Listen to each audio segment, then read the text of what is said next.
ఈ ముసలి బాగా వేడుకుంటారు. ఈ ఏనుగు ఎవరిని భగవంతుడు వచ్చి నన్ను కాపాడాలా ఎవరు వేడుకుంటారు? ఏనుగు విపరీతంగా వేడుకుంటారు. ఒక్కొక్క దేవుడి లక్షణాన్ని కోడి చేసి పిలుస్తారు.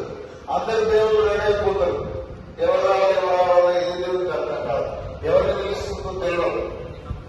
విపరీతంగా వేడుకుంటారు. ఎవరు?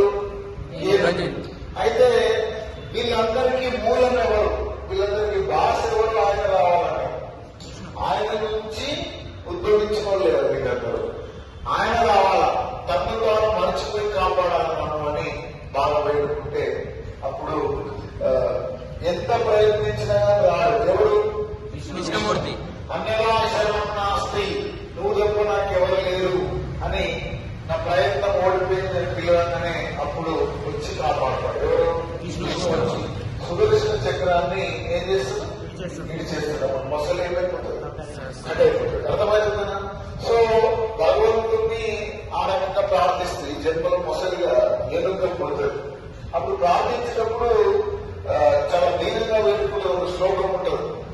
అడిగిన కడుబడితే అడిగిన మగుడ నొడుగడని నడయడుగుండు వెడబెడ సిడిముడి తలబడ నడుగు నడు బిందు చెడిమా నడు బిడు నేడాల.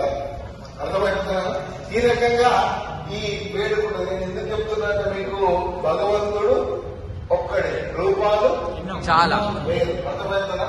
సంభవాన్ని యుగే యుగే. యుగే దేవుళ్ళు 10 మంది ఉండరు, దేవుడు ఒక్కడే. కాకపోతే మనకు భక్తులు ఒక్కొక్కటిగా ఒక్క దేవుడు ఇష్టం కాబట్టి అట్లా కనిపిస్తా ఉంటారు. అందుకే పాటలు కూడా అలాగే వాడతాం అసలు తెలుసుకోవాలి. అయితే ఇప్పుడు ఫర్ ఎగ్జాంపుల్ గణపతి ఎక్కడ ఉంటుంది? కాణిపాకాలు ఉంటారు. కాణిపాక విట్టలే హరినారాయణ అంటారు. సుబ్రహ్మణ్య స్వామి సుబ్రహ్మణ్య విట్టలే హరినారాయణ, అయ్యప్ప విట్టలే హరినారాయణ. అంటే ఇక్కడ ఓవరాల్ గా భగవంతుడు ఎవరు? నారాయణ, విష్ణువే. ఆ విషయాన్ని గుర్తు